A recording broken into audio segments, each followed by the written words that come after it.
Pronto, já estamos ao vivo. Ele está me dizendo aqui que nós já estamos ao vivo.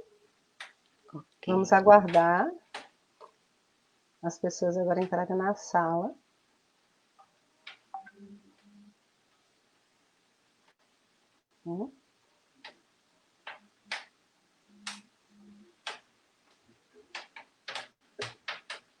Para 6 horas, só está um minutinho.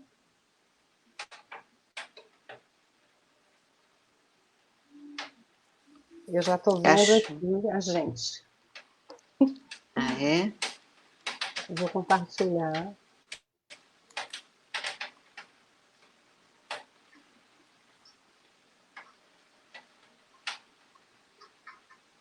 Para 6 horas, só está um minutinho.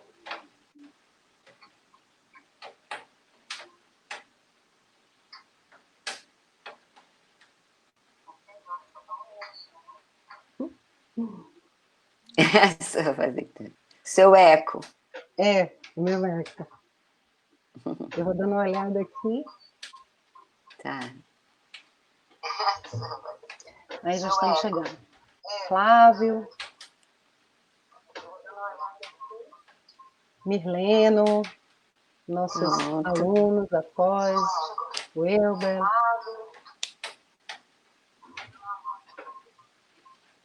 Mirleno. Nossos alunos após. O Elber.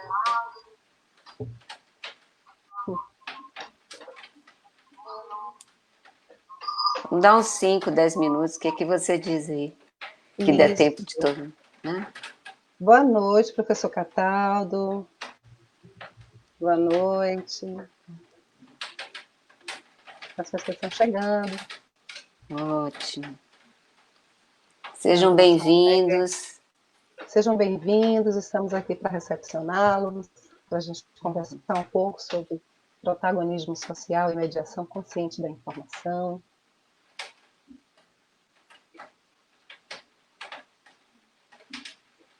Uma temática hoje, uma temática sempre atual, né, professor? É.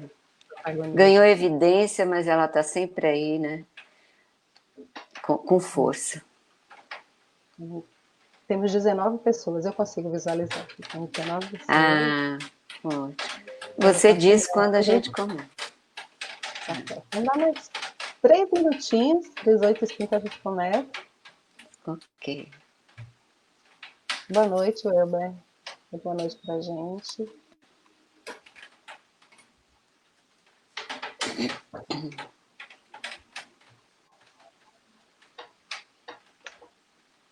Então, esse é o nosso projeto Sala Aberta. Lembrando a todos vocês que esse é um projeto que ocorria presencialmente. Nesse momento de pandemia, a gente então desenvolve esse projeto virtual. Convidamos diversos professores, tanto da UFBA, do Instituto de Ciência da Informação, como de fora da universidade também, professores, né, pesquisadores, e tivemos a primeira live do Sala Aberta, nós discutimos sobre pós-verdade e desinformação com o professor José Carlos. A segunda live, nós conversamos com a professora Bárbara Coelho, que falou de inteligência artificial no tempo da Covid e inclusão digital.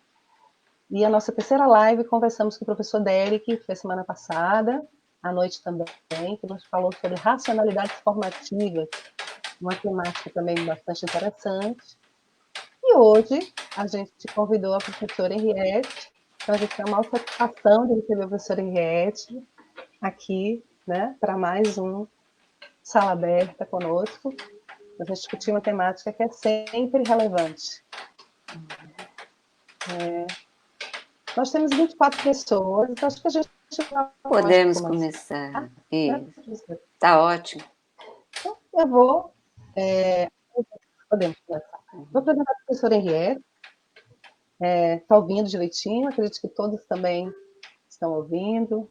A professora Henriette é docente titular do Programa de Pós-Graduação da UFBA, é líder do grupo de pesquisa Estudos e Pesquisa em Mediação e Comunicação da Informação, GPENS, lá do Instituto de Ciência da Informação.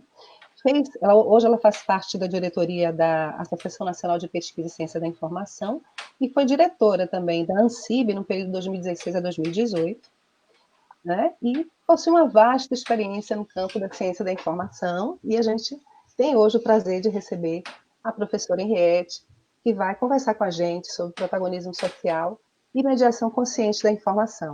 Então, eu vou passar a palavra nesse momento para a professora, fica à vontade para conversar um pouco. Então, a senhora está com a palavra. Ok, obrigada, professora Carolina. Eu queria inicialmente agradecer, né, a professora Carolina Magalhães, a professora Bruna Lessa, que coordenam esse projeto Sala Aberta, e que me abriram a possibilidade de falar na minha própria casa, né, que é a Universidade Federal da Bahia, e na minha casa, mais casa ainda, que é o Instituto de Ciência da Informação, onde eu sou professora titular do programa de pós-graduação em Ciência da Informação. Então é sempre uma alegria falar com os meus pares. É uma alegria também que a gente tenha a criatividade de usar esses dispositivos tecnológicos para, nesse período de distanciamento social, a gente ter a possibilidade de ter sociabilidades, não somente com a comunidade da UFBA e do ICI, mas também com outros pares e pessoas interessadas na temática que estão no mundo, né, que podem se conectar com a sala aberta do ICI para participar dessa discussão de hoje, né? Então, eu agradeço essa oportunidade também e agradeço as pessoas que estão nesse momento participando da live, né? Me sinto feliz de poder dialogar com elas, tá? Eu me propus, quando recebi o convite, a falar sobre o protagonismo social e a mediação consciente da informação, porque é uma temática que eu venho trabalhando nos últimos anos, né, procurando me aprofundar acerca disso, e que eu acho que é muito relevante sempre, em especial no momento em que nós estamos vivendo. Então, eu gostaria de começar falando um pouquinho do conceito de protagonismo, né, da origem dele. Então, ele se origina lá na literatura e no teatro grego, nas tragédias gregas, tá? Em especial numa dramaturgia que foi proposta por Sófocles a partir da obra dele, Antígona, né? Então, a partir dessa obra, o teatro grego e a literatura grega até então era um monólogo, era uma personagem só a falar, a dramatizar, né, a representar. E a partir dessa obra do Sófocles, nós começamos a ter nas tragédias três papéis. O papel principal, que é o do protagonista, no caso dessa obra Antígona, é Antígona, personagem Antígona. Um segundo papel, que é do personagem secundário, que é o opositor do protagonista, que é o antagonista. E um terceiro papel, que é o tritagonista, que é um papel terciário na trama, né? Então, a partir dessa dramaturgia proposta por Sófocles, apareceu essa figura do papel central, do papel principal, que ocupa o protagonista, tá? Só que com esse uso, que na CI, nós passamos a ter firmar, né, o conceito de protagonismo ligado a esse papel relevante no desenvolvimento da trama que um determinado personagem ocupa. E esse significado estrito do sentido protagonista acabou sendo incorporado nas narrativas culturais como um atributo daquela pessoa, daquele personagem que ocupa um espaço de voz maior, né? Mais importante que os demais que estão ali integrados na cena. Foi assim que o termo protagonismo e protagonista se popularizou, né? Com esse foco estrito do significado dentro de um sentido maior que tem a palavra protagonista, tá? E sempre é de alguém que interfere, que desempenha um papel dentro de um acontecimento ou dentro de um contexto. E, atualmente, nós temos o uso, assim, intenso dessa expressão, dessa palavra, mas sempre conectado ao quê? A um sujeito, ou a uma instituição, ou a uma nação que tem um caráter ativo, que se diferencia dos demais em razão dos seus atributos, das suas qualidades. Contudo, se nós voltarmos para a obra de Sófocles, que inaugura o conceito de protagonista, nós vamos verificar que esse personagem principal na obra Antígona não é apenas aquele personagem que ocupa a maior parte das falas e que tem um espaço de voz mais significativo. As ações desse personagem e as falas desse protagonista sempre estão comprometidas com causas centrais à sociedade. Eu friso aqui porque é exatamente esse núcleo do sentido de protagonismo que nos interessa, que é exatamente esse sujeito que tem o espaço de voz, mas cuja voz, cujas ações e falas estão ligadas e vinculadas às causas centrais vitais a uma sociedade. Então, a protagonista, né, da obra de Sófocles, Antígona, ela intervém na realidade e busca transformar a realidade, privilegiando o interesse do público contra o interesse do privado, enfrentando com coragem as oposições, o antagonismo que surge do rei Creontes na obra, tá? Eu não vou, em função do tempo que eu tenho na live, aqui me estender relatando a obra, mas é possível vocês terem acesso a uma descrição da obra e vão encontrar o contexto. Ela ofereceu resistência ao rei Creontes, né, por atitudes cruéis que ele tomou em função dos interesses privados que ele tinha em relação a Tebas, que era a cidade governada por ele, que deveria ter sido coordenada, governada pelos irmãos dela, né, e que morreram disputando esse reino, e o Creonte se aproveita, toma posse, e os dois irmãos morrem em luta por esse reino, sendo que um era mais ativo, né, tinha conseguido arregimentar cidades próximas a Tebas e fazer um exército maior, portanto, colocava em risco os interesses de Creonte, e o que ele faz? Esse irmão, ele não dá o direito de sepultamento. E aí sim, a história toda de Antígona vai girar em torno da posição ativa que Antígona assume contra o Creontes, lutando por um direito público que todos os seres têm de serem sepultados, de serem homenageados. Enfim, há, portanto, uma essência na história, né, que o Sófocles quis passar, uma mensagem que ele quis passar, e ele passa por meio das ações e das posições assumidas, né, pela protagonista, que tem o papel principal, que é Antígona. Então, protagonismo na obra, onde nasce a figura protagonista, não é meramente alguém que ocupa um lugar central de fala, é alguém que luta pelo interesse público, enfrentando aqueles que lutam pela privatização do público. Isso é muito importante, tá? A gente pode dizer que lá na obra Antígona, então, do Sófocles, o sentido mais correto do protagonismo é aquele atributo da resistência consciente em favor do interesse do público, do interesse da sociedade. É isso que nos interessa, tá certo? É por essa razão, então, que quando nos estudos de mediação nós tratamos de protagonismo, nós tratamos do protagonismo social, que chama, convoca, portanto, esse sentido primeiro da obra de Antígona, que não se restringe a um ator ou um personagem que tem uma voz relevante, que ocupa o maior espaço de voz dentro daquele contexto, dentro daquela história. Não, é aquele que luta pelo interesse do público, da sociedade. Ele tem esse espaço de voz, ele conquista o espaço de voz, mas ele, consciente da sua condição política, ele vai lutar pelo interesse público. Isso é muito importante. Então, protagonismo social significa luta e resistência em relação à redução do espaço da ação e em redução do espaço crítico que todos os sujeitos sociais têm o direito de viver e exercer.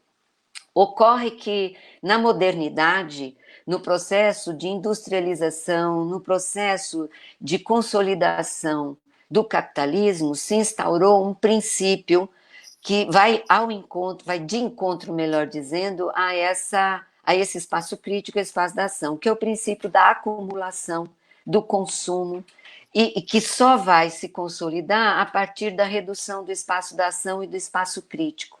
E por quê? Porque na ação e no espaço crítico, os sujeitos eles se revelam uns aos outros. Os sujeitos entram em contato entre si e abrem uma janela de negociação. Eles criam novas possibilidades de existência, novas possibilidades de viver, e com isso eles se expõem à polis. E vai ser a polis que vai decidir que ações são relevantes para o público, para o social. Então, é ela que vai julgar a importância desses sujeitos e das suas ações. E aqueles que são importantes para a polis são preservados na memória social. É por essa razão que, a partir da modernidade, a gente encontrou e se depara até hoje com um processo contínuo, cada vez mais refinado, de redução do espaço da ação e de redução do espaço crítico. E por quê? Porque a ação ela não se dá sem interação. Os sujeitos precisam trocar ideias, precisam se revelar mutuamente, né? E claro que quando os sujeitos se juntam na ação, dialogam e interagem, o que vai ocorrer? As diferenças entre eles, elas vão se revelar, elas vão aparecer. E o processo de negociação, criação e recriação que se dá a partir dessa interação é de resultados imprevisíveis. Então, esse sistema que começa lá na modernidade, e não interessa a ele a imprevisibilidade desse processo, onde os diferentes agem e conquistam seu espaço de voz e vão trabalhar na construção e ressignificação de uma sociedade, de acordo com o interesse do público, da sociedade. Então, nesse sentido, a ação e o espaço crítico é inútil a uma sociedade que está preocupada com o lucro e com a acumulação. Então, a partir desse período, o Estado ele passou a zelar pela propriedade privada, portanto, o interesse privado, acima do interesse do público. Por quê? Porque, inevitavelmente, aí ele teria de valorizar a pluralidade humana, porque é uma característica humana essa pluralidade e as diferenças. A ação e o espaço crítico colocam em risco uma estabilidade política de um sistema que quer zelar apenas pelo privado, né? E nesse percurso histórico, muitas ações foram desenvolvidas no sentido de fortalecer essa ação do Estado de redução do espaço crítico, do espaço da ação. E a gente poderia dizer que, infelizmente, o cristianismo acabou contribuindo um pouco com esse processo. Por quê? Porque ele foi transformando o nosso olhar acerca do que significa estar com os outros, tá? Passou a ser. E estar com o outro é um comportamento indispensável ao exercício da política, ao exercício da crítica e ao exercício da ação, né? Mas estar em interação com o outro no cristianismo, na história do cristianismo, foi substituído por uma prática que é a prática da fé e da bondade. Há algo errado com a fé e com a bondade? Não. O que tem de errado é que o cristianismo passou a trabalhar a fé e a bondade como um serviço, um exercício, melhor dizendo, a ser realizado, sem testemunha, sem memória. Inclusive, no senso comum, a gente diz assim, faço o bem sem olhar a quem, não é assim? Então, é no anonimato que eu vou exercer a minha fé e exercer a minha bondade, eliminando a testemunha, que vai revelar quem está exercendo a bondade, não é isso? Mas só que aí, nesse exercício da bondade, nesses termos, há um problema, porque eu faço para o outro e não com o outro. Porque se eu fizesse com o outro ia entrar em interação, negociar comigo o que é que seria bom para ele, o que é que o ajudaria efetivamente. Será que aquela bondade minha em favorecer alguém, fazer uma doação, ter uma ação beneficente, é o que ele precisa, né? Nós tivemos um exemplo aqui agora na pandemia, onde você tem a cesta básica que você oferece, mas a pessoa precisa comprar o gás, não é? Vocês devem ter visto isso. Muito bem, as pessoas precisam dizer, olha, faça comigo. E, então alguém quer contribuir, vamos junto daquela sociedade, vamos conversar com o outro, vamos ver como eles precisam da ajuda. Isso é fazer com o outro, não é fazer para o outro, né? Mas, enfim, voltando àquela prática do exercício da fé associada a uma bondade, onde eu devo exercer sem testemunhos, eu comecei a fazer para o outro, e deixando esse outro à margem e não dialogando com ele. E vejam, o diálogo e a ação requerem interação com o outro. E isso significa que eu terei testemunhas. Testemunhas desse diálogo, testemunhas dessa ação, né?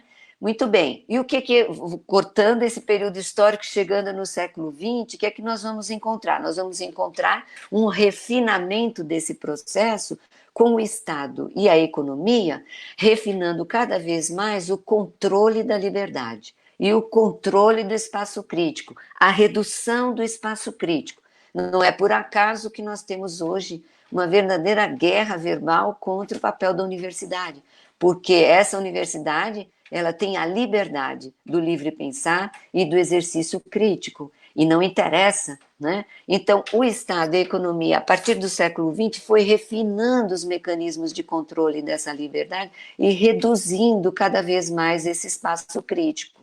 E, consequentemente, começa a ocorrer uma redução do próprio protagonismo social, né? Por quê? Porque houve uma redução da ação, daquilo que a Hannah Arendt denominou de vida ativa, né? Lá na obra dela, cujo título é A Condição Humana, a Hannah Arendt coloca 3 condições essenciais para que a verdadeira existência humana ocorra.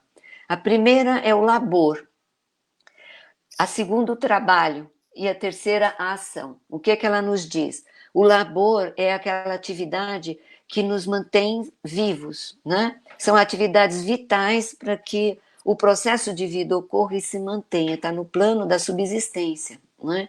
Já o trabalho é aquele mundo criativo, é a produção do mundo das coisas, né? Que é o mundo da cultura. E aí, veja bem, esse mundo não está dado pela natureza, ele é criado, ele exige a ação do sujeito, não está dada, né? E a partir do trabalho, os sujeitos também constroem identidade, constroem a sua identidade enquanto sujeitos ativos no social e começam por essa via da criatividade a agir. E aí vem o terceiro elemento, que é a ação, né? Então, essa ação, ela é fundamental porque ela é exercida por meio das interações. Então, o meu trabalho criativo de construção de identidade, ele entra numa esfera mais expandida, onde o outro tem espaço, onde o outro dialoga comigo, onde eu ajo com o outro, para inclusive criar esse mundo das coisas, o mundo da cultura. E aqui, então, eu preciso compreender a condição humana da pluralidade, a questão da diversidade, que é essencial para que a gente tenha a vida política, ela é central na vida política e no mundo da ação, para que a vida ativa ocorra, né? Então, a ação, ela assegura e preserva esse espaço político que é exercido quando eu tenho a possibilidade de ter, da liberdade de exercer a crítica, de exercitar a palavra, de me colocar, de interpolar, de fazer questões, né?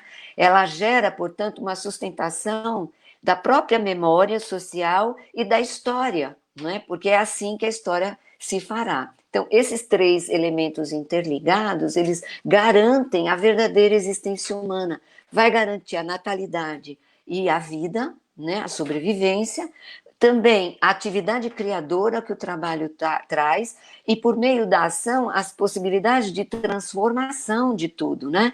De interação para transformar, ressignificar o mundo e construir memória e construir história. Mas o que a gente tem hoje? Com o ultraliberalismo, essa questão da redução é ainda maior, né? E nós vivemos o quê? Uma economia do desperdício. O trabalho, ele está equivalente ao labor, não é? Nós começamos a trabalhar sem ter uma capacidade de perceber o que é futilidade nas nossas vidas. O consumo passou a ser intenso, o descarte também é rápido e intenso, né? Nós vivemos num isolamento, não o isolamento social que nós estamos vivendo agora, antes dele, nós já estávamos vivendo num isolamento radical.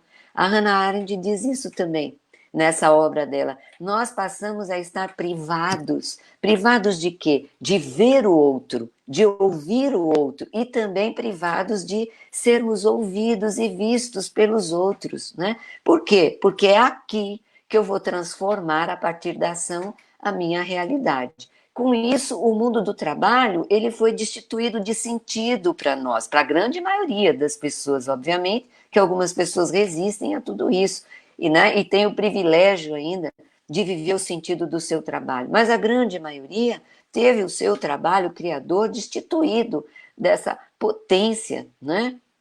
Então, o trabalho cedeu lugar à mera satisfação das nossas necessidades corpóreas. Aí nós entramos no processo de individualismo exacerbado, do hedonismo universalizado, né? E a ética vigente nessa sociedade é aquela que se volta ao respeito ao corpo. Prestem atenção nos discursos e nas narrativas. É o respeito ao corpo, é o direito que os corpos têm de ir e vir, não é? Respeito ao movimento e a sua expressão individualizada, não aquela que nasce da interação e da ação que eu faço com o coletivo. Então, nesse tempo, não existe uma ética da interação, uma ética do diálogo, que considere e que respeite o lugar do outro, o espaço do outro. E não existe ação sem isso, porque a ação ela é dependente constantemente da presença do outro e da vida em comum, do compartilhamento. E aqui a gente tem duas questões-chave que nos reportam a informação, que é o nosso objeto de estudo, o nosso objeto de trabalho.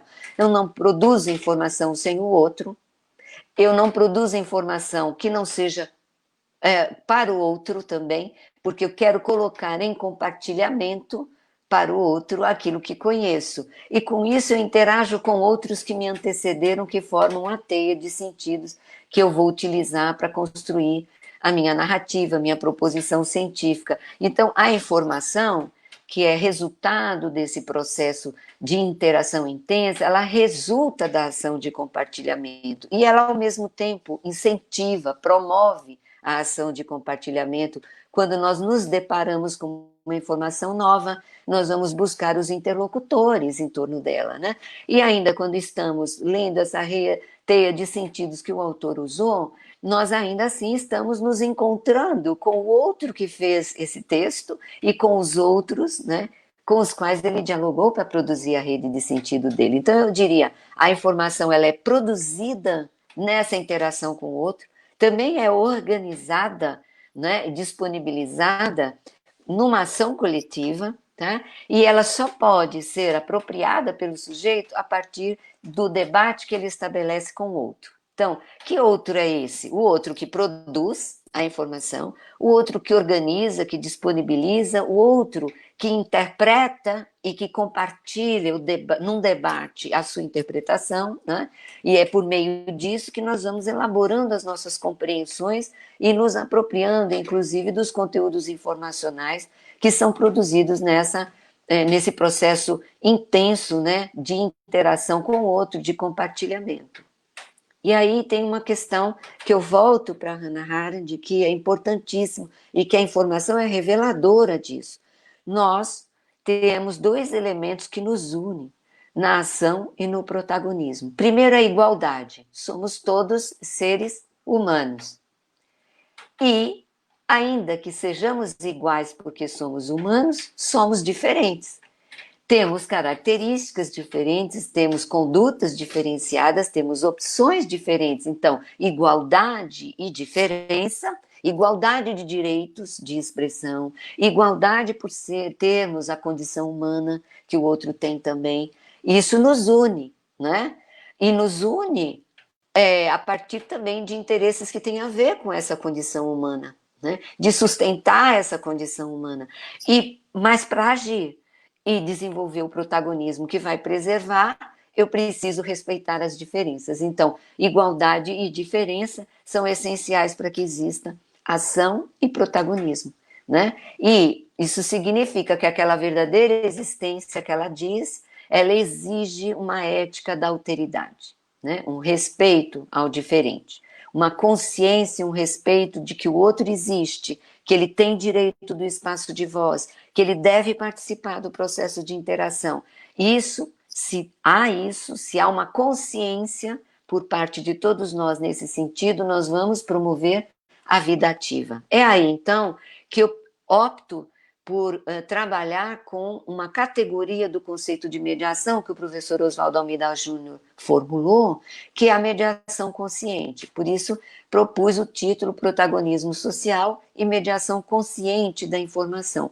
Porque eu entendo que somente a mediação consciente vai em busca dessa ética da alteridade, vai admitir a existência das diferenças e vai se exercitar enquanto ação mediadora em respeito a essas diferenças, em respeito ao espaço de voz que o outro precisa ter. O Habermas diz isso também. É preciso respeitar o espaço de voz do outro para que se possa entrar em zonas de consenso, ainda que eles sejam consensos provisórios, né? E aí eu cito também um texto que foi produzido por Silva e por mim, né, que é resultado, inclusive, da pesquisa de Silva no doutorado dele, que é sobre a questão do viés de alteridade que a informação tem. Né? E nesse texto, então, nós falamos lá que a alteridade, ela resulta de um trânsito numa tríade que nós precisamos compreender enquanto mediadores conscientes. Por quê? Porque enquanto mediadores conscientes nós precisamos nos observar no processo mediador também, tá? Então, nesse texto a gente diz, essa tríade, a construção do respeito à alteridade se dá num primeiro momento, vai ter um primeiro passo, que é o da negação. Quando estamos diante do que se apresenta diferente de nós, diferente do que pensamos, nossa primeira reação é a rejeição. Então, na mediação consciente, eu tenho de fazer o exercício da praxis, dizer, eu tenho de respeitar essa negação, ela existiu num primeiro impulso pelo estranhamento que o diferente provoca. Mas, insistindo no respeito à alteridade, no segundo momento, é o segundo passo da tríade, eu vou observar as distinções em que somos diferentes, por que somos diferentes. E quando eu começo a fazer o exercício da problematização em torno da diferença, eu abro o caminho, o espaço da aceitação. Eu passo a acolher o outro como o outro é. Inclusive, me coloco nessa diferença também. E passa, então, a mediação consciente é a que oportuniza isso na troca. É necessário, portanto, uma ética da alteridade no trabalho informacional, porque ela é fundamental e decisiva para essa vida ativa, para essa existência humana que a Hannah Arendt nos diz, e que a mediação consciente, quando trabalha em favor do protagonismo social, ela está trabalhando em favor da construção dessa verdadeira existência humana. Né? Então, eu diria que no fazer informacional, em favor desse protagonismo social, existem dois elementos que não podem faltar de modo algum. Primeiro, a ética da alteridade, né? E a coragem, né? A coragem, porque nós já vimos que o exercício do protagonismo vai gerar antagonismos. Então, é preciso coragem para assumir esse lugar, que é da ordem do político, né? E também, nessa mediação consciente, eu vou valorizar os espaços dialógicos, os espaços de comunicação, os espaços de interação, porque só por meio deles poderá surgir a criatividade e também o exercício da crítica. Então, o processo dialógico, ele tem uma potência desveladora do mundo dos interlocutores e também desveladora do conhecimento do mundo, do conhecimento de nós mesmos, do próprio mediador em relação ao outro no processo de mediação. Isso significa que o processo dialógico tem uma potência libertadora, né? É uma potência libertadora incrível que a mediação não pode perder de vista, por isso eu defendo que ela busque alcançar a dimensão dialógica, né? Então, no protagonismo social, na luta por ele, eu tenho que resistir contra a redução do espaço crítico, o espaço da ação, o espaço da interação. Tá? Eu tenho que abandonar aquele comportamento individualista e hedonista que foi plantado entre nós nesse processo histórico longo, tá? Nesse sentido, então, é preciso dizer, eu vou trabalhar com esses processos comunicativos, estimulando o debate, estimulando o espaço de exercício da crítica. Isso significa o quê? Que na mediação, informação e comunicação são essenciais, estão interligadas e são ativas no processo de construção do conhecimento. Também elas asseguram o agir de cada sujeito nesse processo. E esse sujeito que interage na ação mediadora, tendo esse processo interligado de informação e comunicação, ele ganha um status, ele conquista um espaço de proposição e também de exigência. Ele vai propor verdades, ele vai exigir que elas sejam colocadas, ele vai permitir o acesso às verdades, ele vai questionar e contestar verdades. Ele vai, portanto, interpelar, né? Então, nessa ligação entre comunicação e informação na mediação consciente, nós vamos contribuir para a potencialização de uma capacidade de interpelação dos sujeitos, de interferência dos sujeitos na sua realidade, de criação e recriação de si próprios, né, e do mundo e do conhecimento que está estabilizado, que está instituído. E isso, em síntese, é o protagonismo social, né? E aí também, quando eu trabalho com informação, na mediação consciente da informação, eu convoco a todos a pensar na proposição do Capurro da ética intercultural da informação. Porque se existe o viés da alteridade que nós defendemos na própria informação, ela já é resultante dessa ética intercultural. Porque a teia de sentidos que eu construo para produzir uma proposição é de sujeitos que vêm de outras culturas e às vezes até de outros tempos históricos. Então, eu tenho que pensar no objeto informação movido por uma ética intercultural. Ela é necessária e o Capurro até defende como um direito universal, tá? Isso é importante para a mediação consciente da informação. Agora, sendo essa mediação consciente, tendo ela uma potência ainda maior de interferir, né, na constituição do sujeito, da cultura e das relações sociais, ela só vai alcançar, né, esse respeito à alteridade e ser promissora no desenvolvimento do protagonismo se ela é um fundamento da ação mediadora e suas dimensões são consideradas no planejamento da ação mediadora. Então, eu faço a mediação pensando em alcançar as 5 dimensões que eu venho propondo nos meus estudos desde 2014, né? Que são 5. Em 2014, eu ainda trabalhava com 4 dimensões apenas e passei a incorporar uma 5ª dimensão, que é a dimensão política. Então, as 5 dimensões são a dimensão dialógica, a dimensão estética, a dimensão formativa, a dimensão ética e a dimensão política. Quando a mediação da informação, a partir daquele conceito construído pelo professor Oswaldo Almeida Júnior, que em 2015 foi atualizado, e que ele passa a dizer que a mediação da informação é uma ação de interferência, são ações, melhor dizendo, de interferência, que podem ocorrer conscientemente ou inconscientemente. Elas podem ser explícitas ou implícitas, né? Ele vai categorizando, né, as ações mediadoras, sempre para atender às necessidades informacionais de modo momentâneo, num determinado contexto, mas provocando o conflito. O que ele quer dizer com isso? Problematizando, gerando a zona do diálogo, do debate que a dimensão dialógica vai oportunizar, de modo que na mediação da informação os sujeitos possam acionar a zona de desenvolvimento proximal deles, que o Vygotsky diz que é uma instância onde os sujeitos se deparam com conflitos cognitivos, né? O professor Oswaldo, lá no conceito de mediação, chama de conflitos informacionais, mas esses conflitos informacionais são derivativos, na verdade, do conflito cognitivo que surge, que emerge quando o sujeito tem a sua zona de desenvolvimento proximal acionada. Portanto, aquilo que é novo, que se apresenta no processo interacionista que ele está vivendo na ação mediadora, traz elementos que ele desconhecia, experiências que ele não entendia, aquelas diferenças lá, que é o segundo passo da tríade da alteridade. Ele vai criando uma nova perspectiva de ressignificar sua própria experiência, de compreender de uma outra forma, mas para que isso ocorra, ele vai ter que entrar na zona de conflito, que ela vai aparecer, emergir, quando nós, a partir da mediação, ajudamos os sujeitos a acionar a zona de desenvolvimento proximal. Nós potencializamos, portanto, essas zonas a partir da ação mediadora. Mas só faremos isso se fizermos a mediação consciente.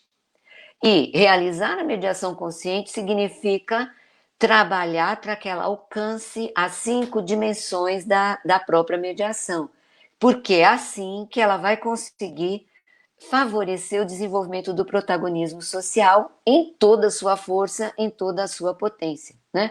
Lá na dimensão dialógica, só para abreviar, porque a gente só tem 30 minutos aqui, mas nos textos a gente debate mais, explicita mais, na dimensão dialógica, quando eu trabalho a ação mediadora conscientemente, eu vou favorecer o quê? A interação, a comunicação, vou estimular a interpelação por parte das pessoas, garantir o espaço de voz que o Habermas fala, o espaço de expressão, né? E mais do que isso também, eu vou privilegiar os meus espaços informacionais naquela dimensão que a Ivete Perutini coloca, transformando o espaço informacional num dispositivo informacional dialógico. Né? Quem ainda não leu a Ivete Perutini, eu convido a ler. Ela tem esse conceito de dispositivo informacional dialógico para traduzir aqueles ambientes de informação onde, eu diria, essa perspectiva dialógica está contemplada na diversidade de produtos, na diversidade de itens informacionais, na diversidade de dispositivos por meio dos quais os sujeitos podem ter um encontro com a informação e ter um encontro com o outro em torno daquela informação.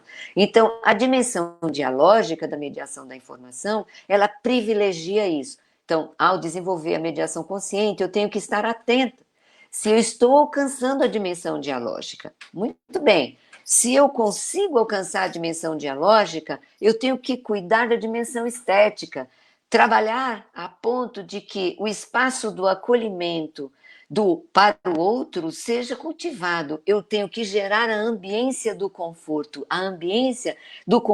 para que o espaço de expressão possa se dar livremente, possa se dar tranquilamente, de modo que a interação e o espaço de voz ocorram na ação mediadora consciente e eu possa fortalecer o espaço crítico, para que os sujeitos adentrem ou acionem as suas zonas de desenvolvimento proximal, que eu falei há pouco.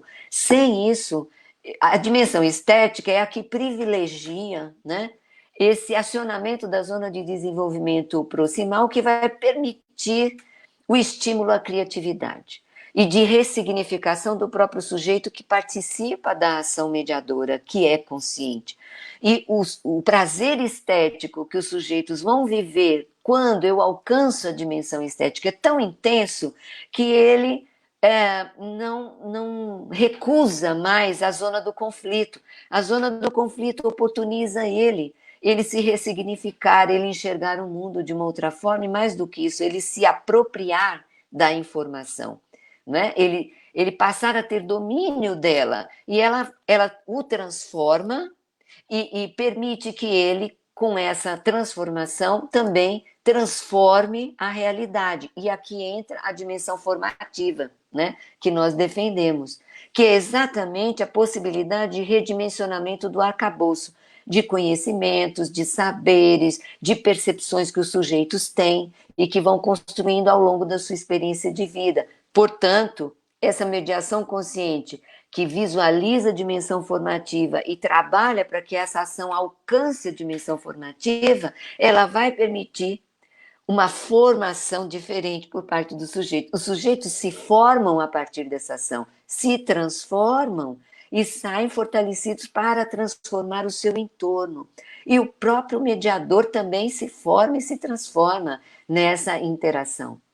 Porque quando ele privilegia a dimensão dialógica, a dimensão estética, ele cria o espaço de voz e o outro vem e coloca a sua perspectiva, coloca a sua interpretação, a sua tradução de mundo.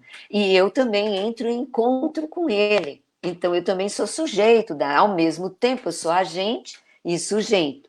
Então por isso até vamos passar a acolher, né, o que a professora Elisa Correia, que Mirleno nos apresentou a partir da literatura dela, uma tentativa de a gente acolher o conceito de interagente no lugar de usuário, né?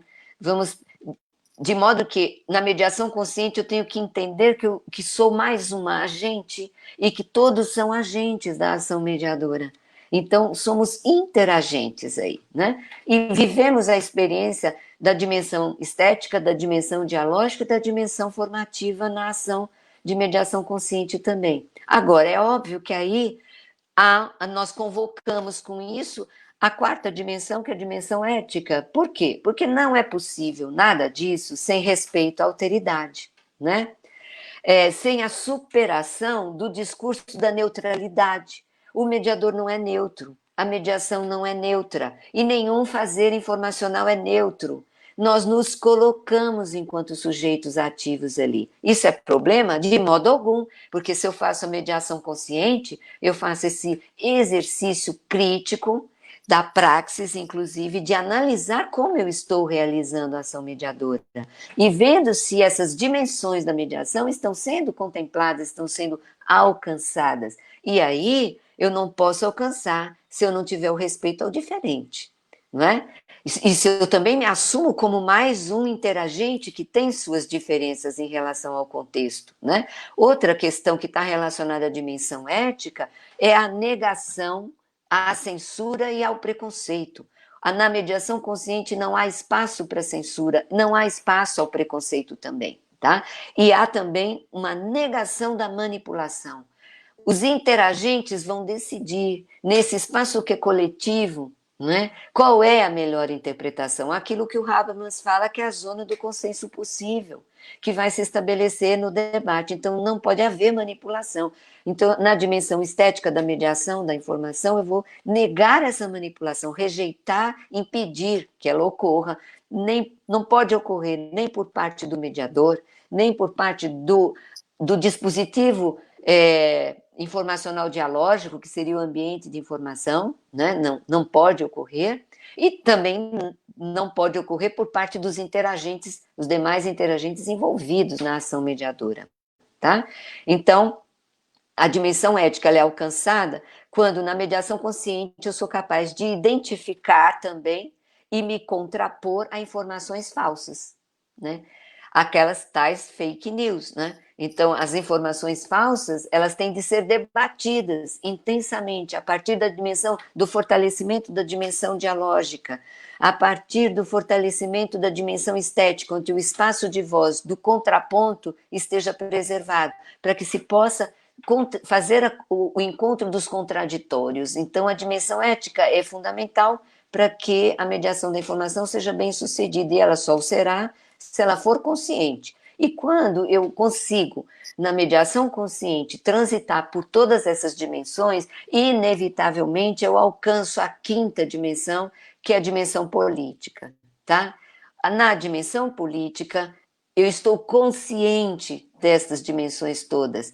Eu opto pelo respeito à alteridade. E se na ética eu tenho que lutar por eu tenho que respeitar a alteridade, aqui eu luto pelo respeito à alteridade. É a dimensão política.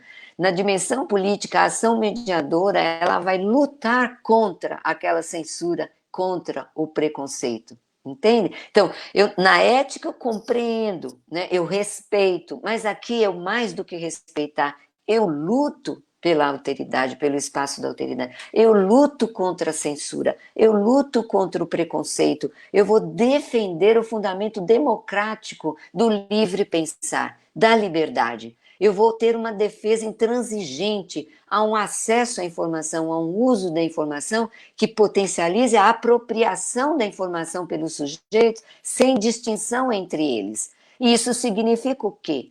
que, como eu sou interagente, eu sou mediadora, mas eu sou interagente da ação, eu tomo uma posição de protagonista e vou fazer a ação, a mediação da informação conscientemente, né, tomando essa posição de lutar pelo respeito à alteridade. E não tenho dúvidas que no encontro de interpretações e no debate que sai a partir da intensificação da dimensão dialógica, posições contrárias vão surgir, vão emergir, porque os sujeitos são frutos também dessa sociedade que foi reduzindo o espaço da palavra, o espaço crítico, né, da diversidade. Então, a dimensão política ela é importantíssima para que a mediação da informação ela seja bem sucedida, ela seja promissora no sentido de garantir o desenvolvimento do protagonismo social.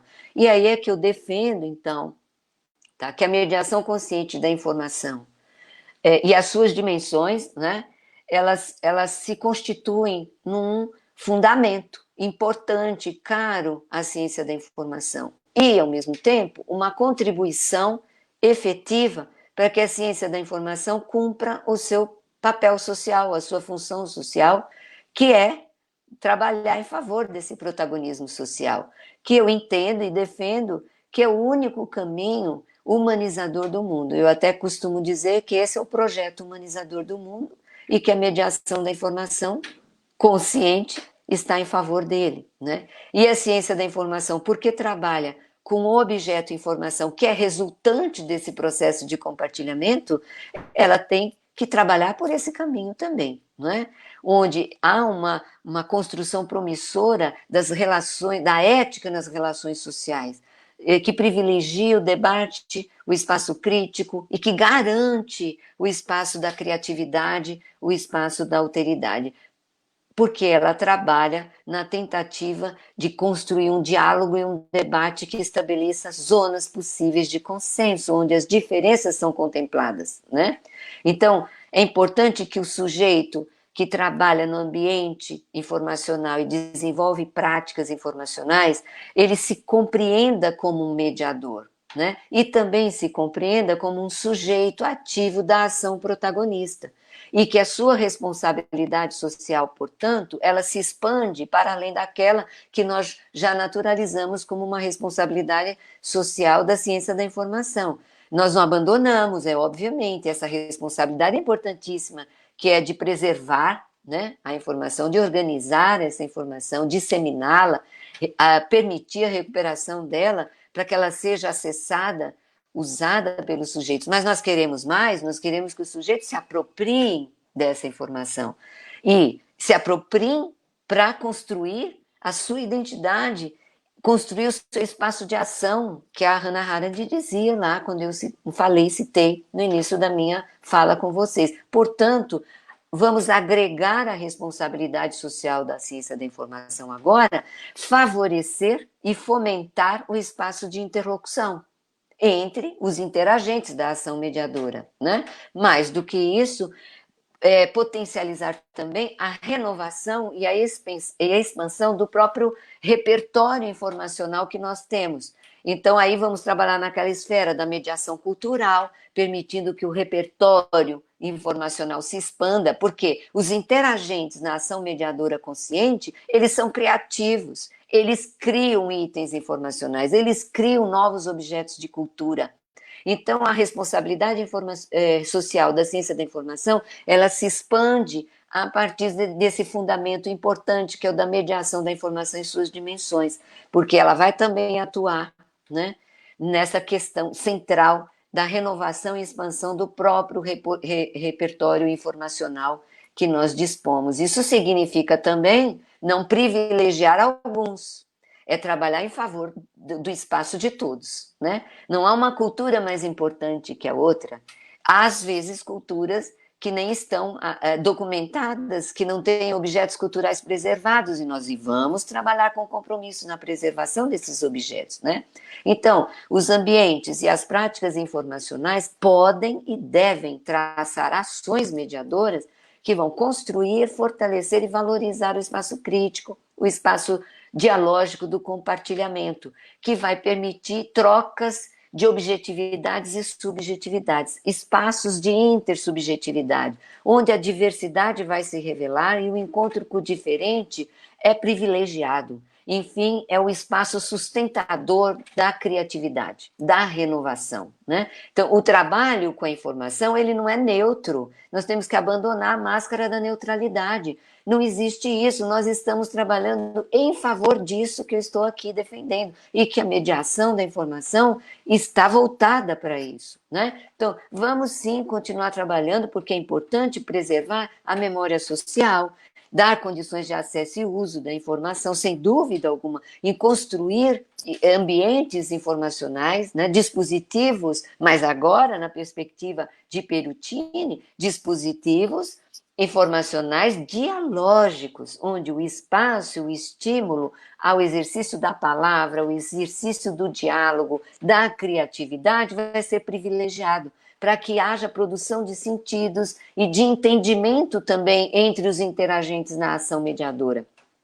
E aqui nós vamos trabalhar em favor da construção do espaço crítico e da manutenção dele. Por isso, a dimensão política é importantíssima, né? E é aí, então, que eu defendo que ela é fundamento importante ao trabalho informacional. O profissional da informação que é protagonista, ele vai fazer desenvolver o seu fazer consciente de que ele está fazendo na condição de mediador e que essa mediação se volta ao protagonismo social, tá?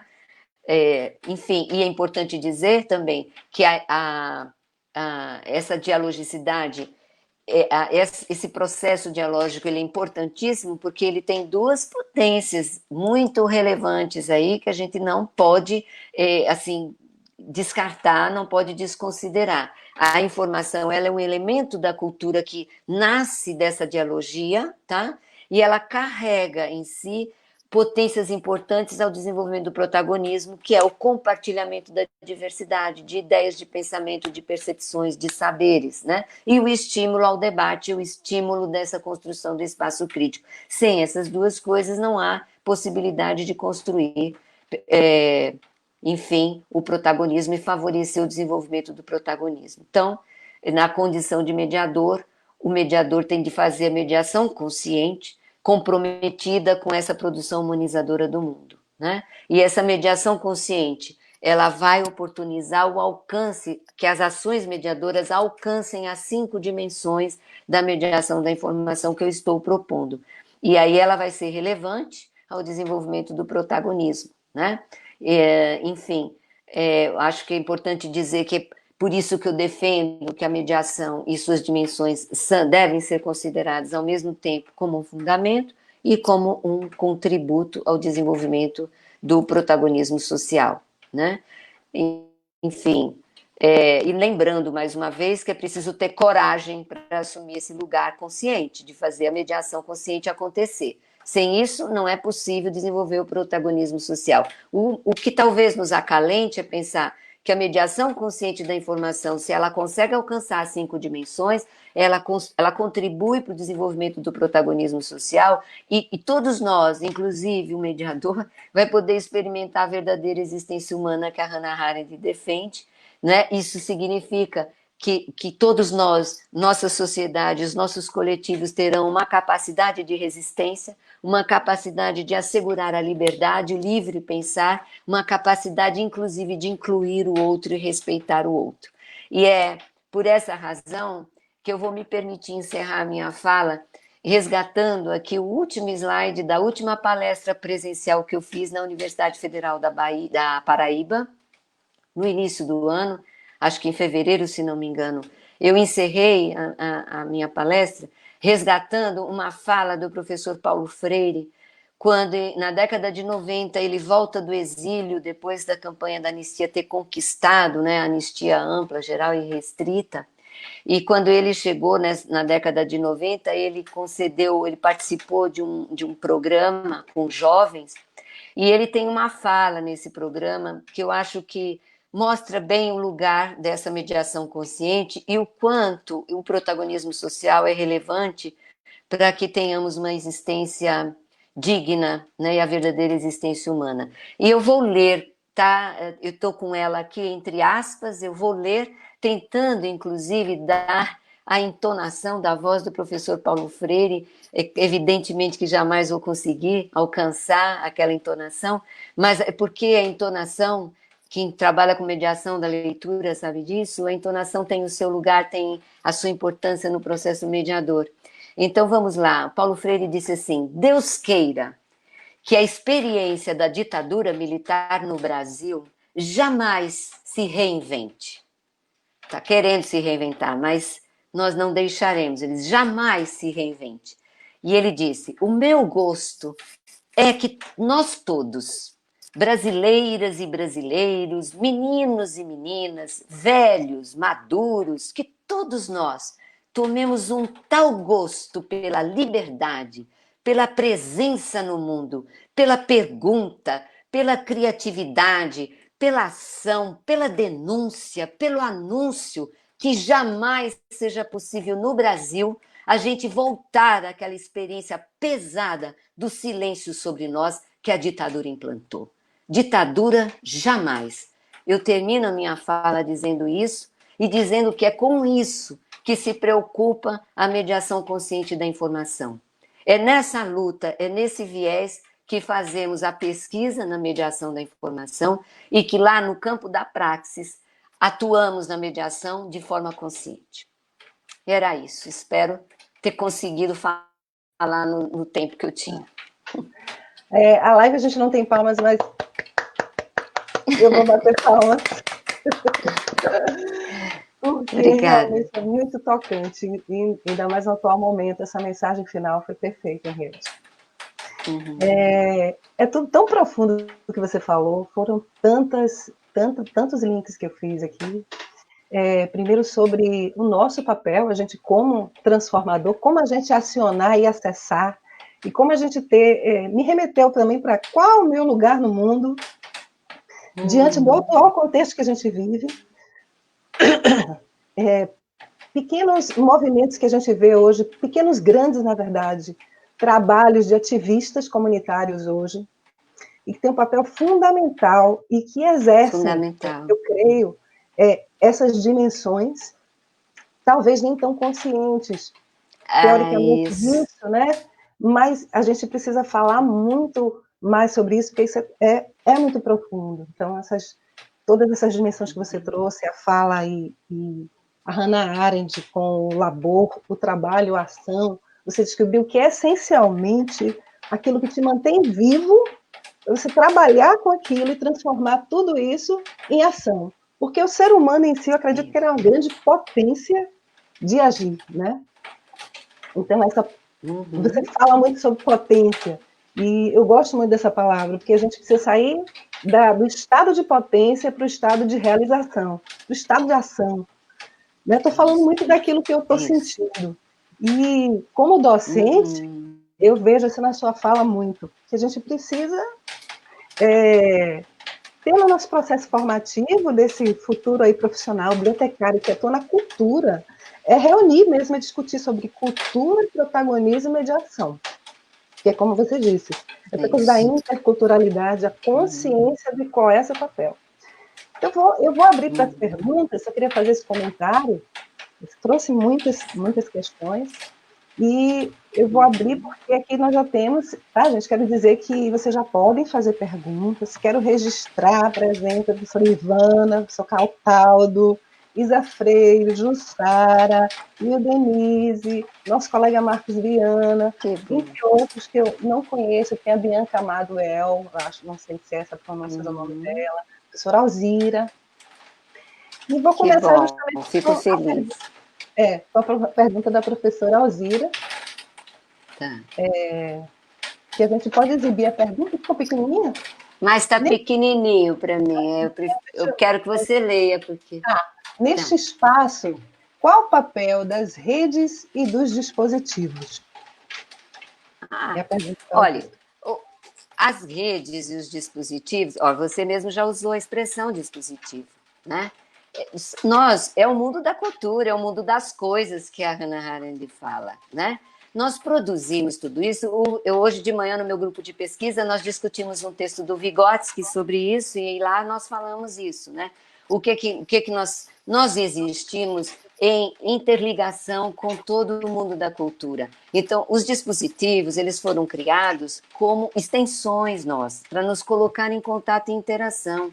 O que eles vão fazer? Eles são recursos que podem potencializar o espaço de interlocução. Por exemplo, né, a Carolina abre a live dizendo a sala aberta existe presencialmente, mas ela, no momento da pandemia, usou o quê? O espaço das redes, os dispositivos tecnológicos para expandir, ou, melhor, assegurar a existência da sala aberta. Só que, vejam, na interação com os dispositivos, eu passo a viver uma outra experiência. Você disse o nome da professora Isa Freire, a Jussara, que está lá em Porto Alegre. Então, o que ocorre? Os dispositivos tecnológicos são dispositivos de cultura, nós produzimos, é cultura humana. E nós nos acoplamos a eles de alguma maneira para garantir, assegurar esse espaço dialógico.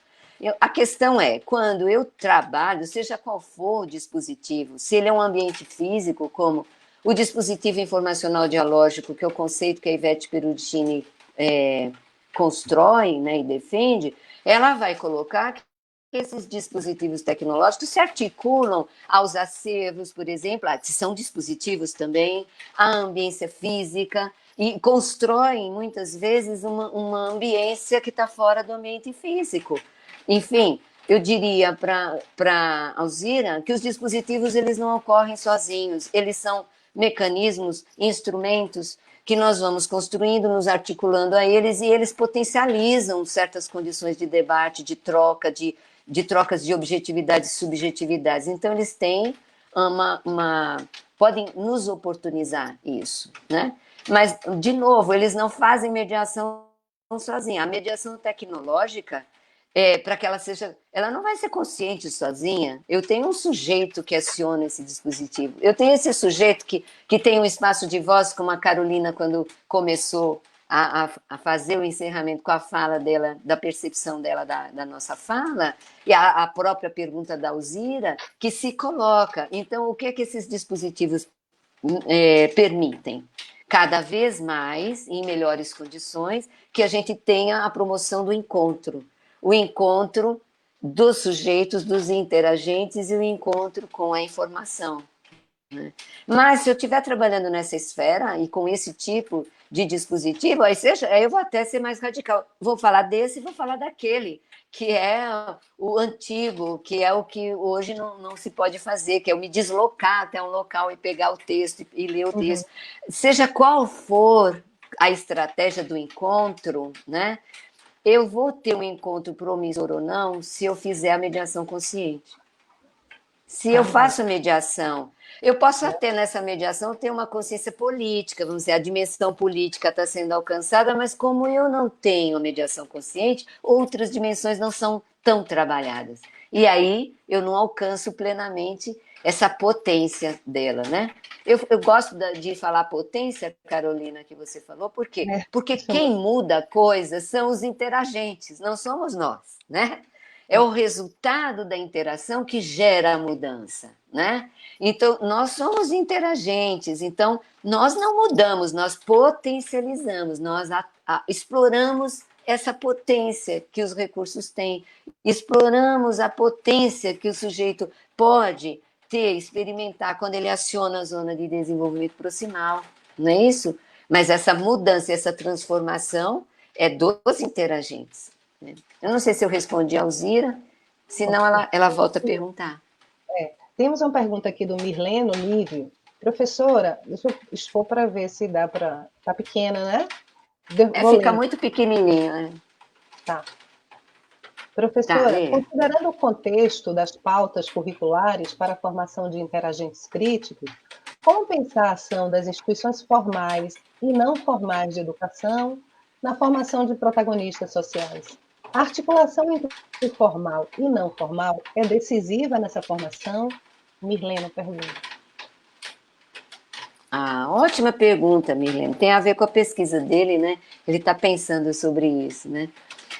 Evidentemente Aí, quando eu estou entendendo, Milena me corrija se eu estou entendendo corretamente, você está chamando formal o espaço da educação formal, né? A matriz curricular, os conteúdos que são selecionados e decididos que vão ser trabalhados, a forma de trabalhar que esse interagente docente, né, vai gerar. Agora, veja, o docente aí, e eu diria, promissora será a formação na medida em que a própria instituição formadora tem por política trabalhar à luz desse fundamento que estamos falando aqui. Se ela tiver quaisquer conteúdos que sejam tratados na matriz curricular em sala de aula, vão estar sendo trabalhados à luz desse fundamento. E isso significa o quê? Que eu preciso ter interagentes externos também, dialogando, participando desse diálogo. Por quê? Porque essa construção da experiência ela não vai se dar apenas naquele momento em que o conteúdo que foi estabelecido como central na formação deve ser trabalhado em sala de aula. Evidentemente que nós não vamos abandonar isso, Milena. Por quê? Porque a formação das pessoas tem um tempo X, um tempo-chave, né, para se cumprir, para que de fato ocorra a formação. E aí nós selecionamos conteúdos. Então, qual é a janela de oportunidades que na formação eu posso trazer para aquele futuro profissional de alargar o conhecimento dele para além daquele conteúdo que foi selecionado, somente na articulação desses interagentes que não são os oficiais da unidade de ensino, daquele curso, daquela instituição, que vem falar, por exemplo, da experiência de vida de uma comunidade, de um fato da realidade que guarda relação com aquele conteúdo. Então, de fato, nós só vamos conseguir uma. Não adianta, por exemplo, numa sala de aula eu ficar falando da mediação consciente se as pessoas não puderem viver essa mediação consciente. E elas vão poder ter experimentos nas atividades extensionistas que uma universidade vai ter, que vai oportunizar isso também, a atividade de extensão, né? Nos grupos de pesquisa, a partir do encontro com a experiência de pesquisa de outras pessoas que estão ali, de outros interagentes, mas também com a própria realidade do terreno, né? Da experiência do terreno. Ok? Obrigada, professora. Nós Esse eu temos mais respondi também. Estou temos mais preocupada com a carga do celular aqui. Eu vou ter que tirar o fone e botar a carga do celular, porque senão vai acabar a bateria. Coloca a carga. Tá bom. Vou tirar aqui. Tem muito barulho? Se você sentir mais à vontade, pronto. Aí, quando a senhora disser que pode. Cá, né?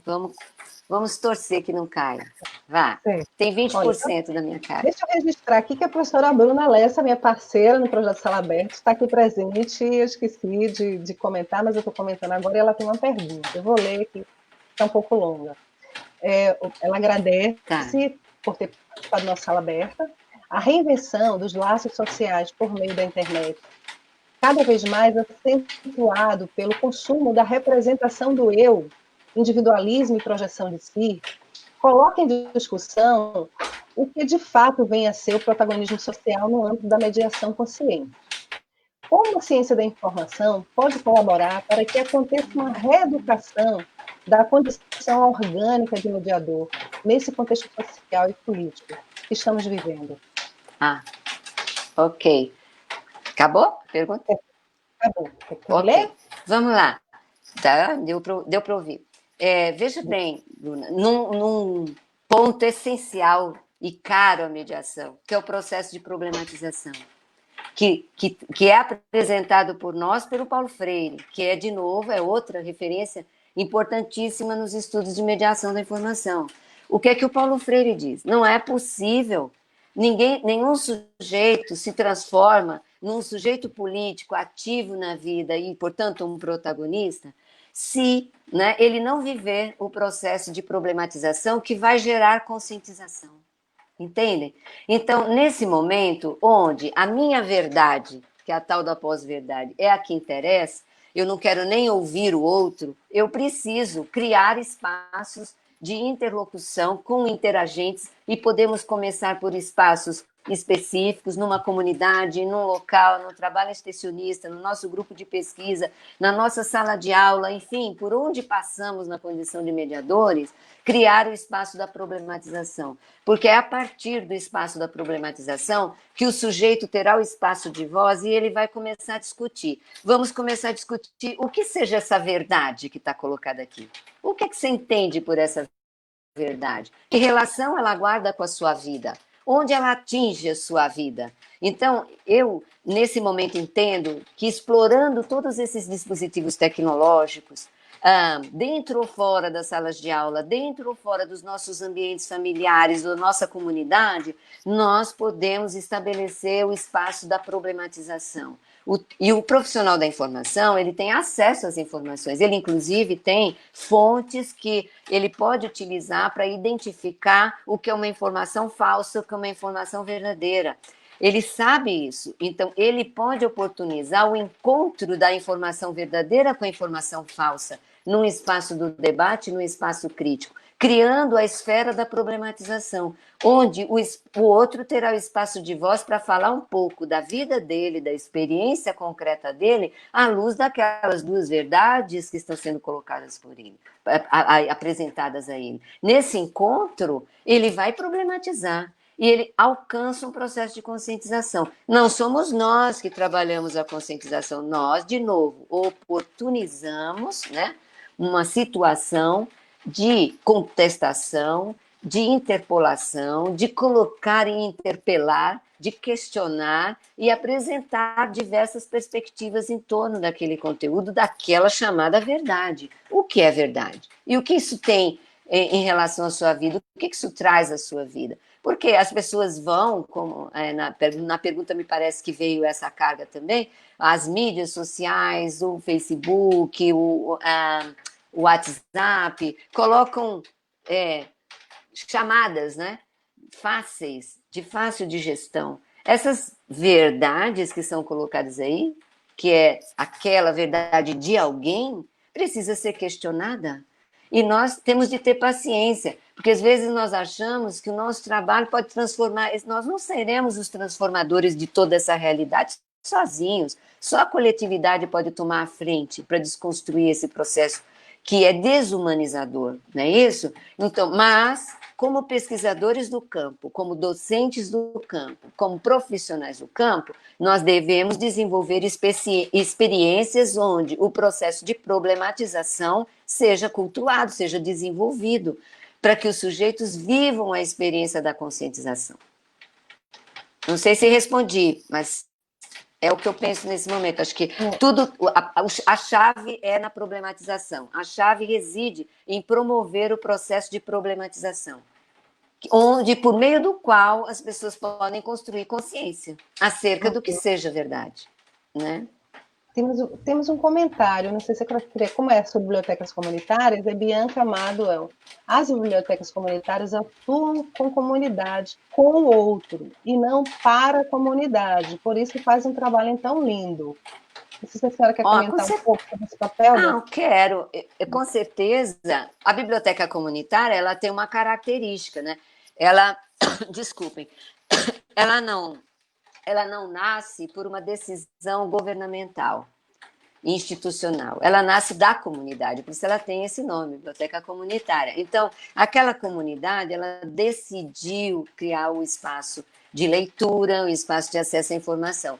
E é evidente, eu não tenho dúvida disso, que o trabalho que se faz ali, ele trabalha nessa dimensão também política. Mas eu acho que o fundamento da mediação da informação não é totalmente conhecido por esses agentes e interagentes da biblioteca comunitária. As pessoas até têm, vamos dizer, uma identificação com isso. Por quê? Porque nasce da iniciativa da comunidade. Então, já é resultado do protagonismo daquela comunidade, sem dúvida alguma. Agora, o mediador consciente da informação, ele vai adentrar o ambiente da biblioteca comunitária, contribuindo, fazendo com o outro e levando o que para o encontro com o outro? Aquilo que é do domínio dele, que ele conhece, de modo que esse outro, na biblioteca comunitária, passe a expandir o conhecimento dele em torno da sua própria ação. E ele passe a alcançar todas as 5 dimensões da ação mediadora que ele desenvolve. Porque, certamente, algumas passam desapercebidas, não muito trabalhadas. Não porque eles não sejam capazes de fazer isso, simplesmente porque esse fundamento lhes falta, né? E se nós temos em ações extensionistas, nós devemos levar, oportunizar, portanto, a esses interagentes o domínio desse conhecimento também, para que eles possam fazer uma autorreflexão da sua prática. Né? Deixa eu passar aqui, acho que tem mais uma pergunta.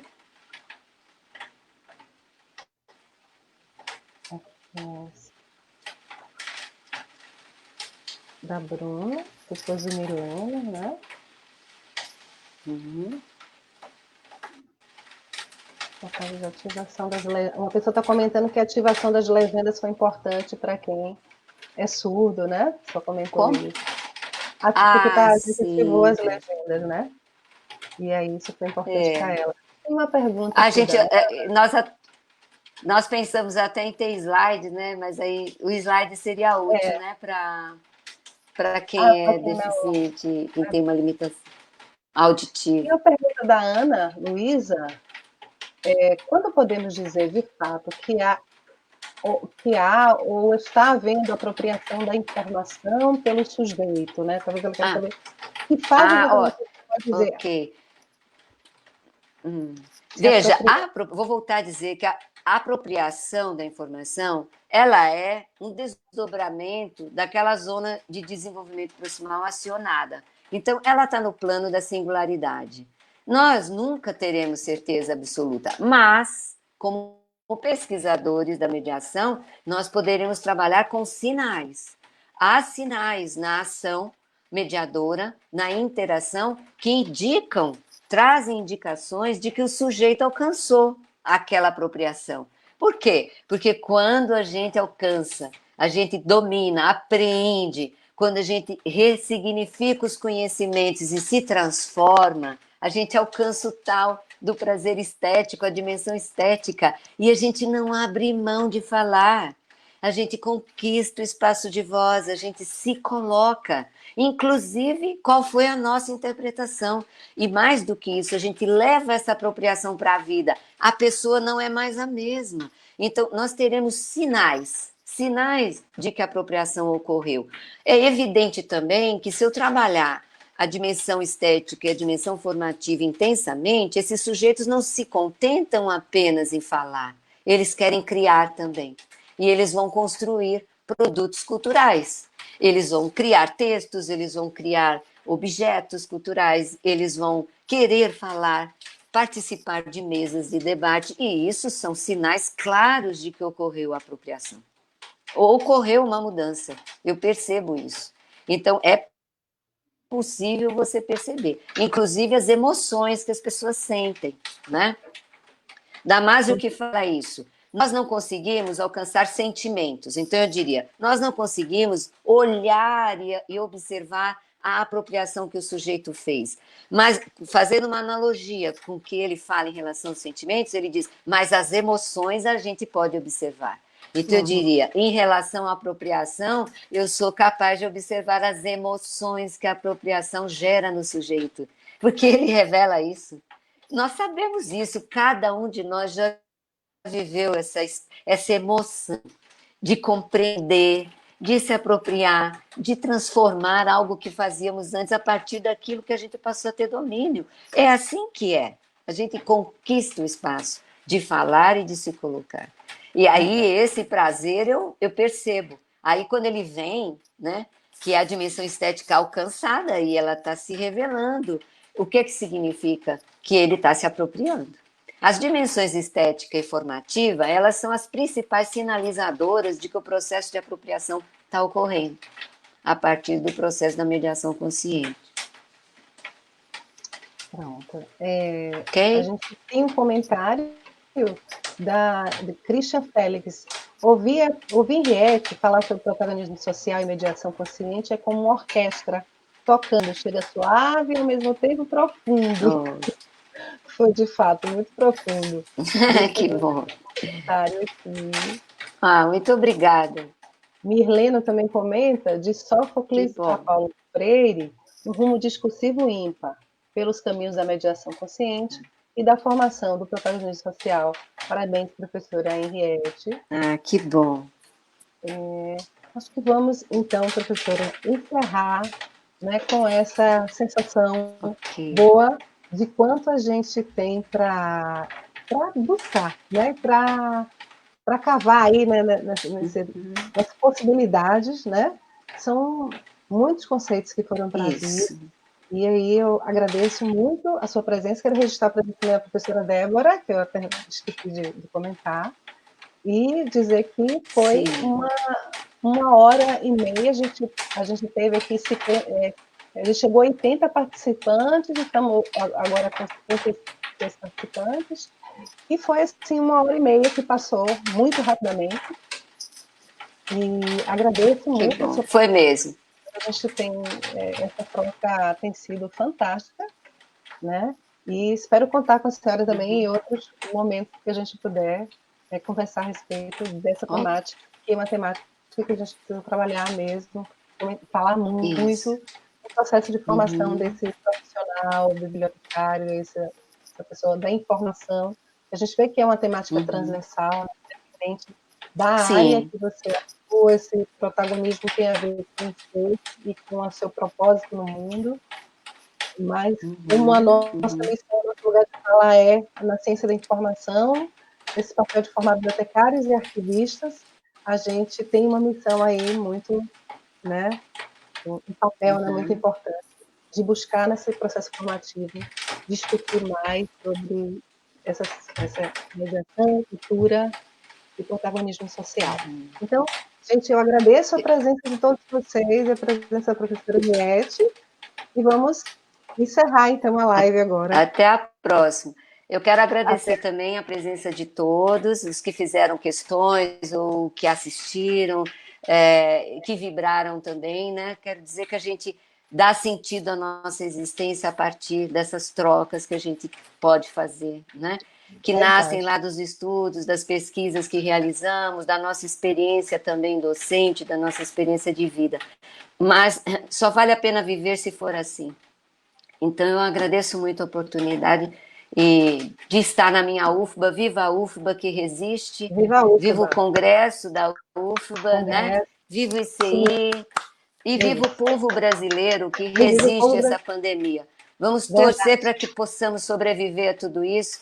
E eu quero encerrar dizendo que, em certo sentido, nossa fala é uma homenagem a todos que se foram, que não tiveram a oportunidade de sobreviver, e é uma oração também, quase que me conectando com o divino, pedindo que outros não partam, né? Vamos nos cuidar bem, cuidem-se bem. Até o nosso próximo encontro, então. Tá? Obrigada, tchau, Carolina. Tchau, muito obrigada. Viu? Temos o canal do YouTube, então, por favor, procurem Sala Aberta no YouTube e inscrevam-se no nosso canal, tá bom? Tchau, gente. Tá obrigada. Tchau, tchau. Nada, querida. Um beijo.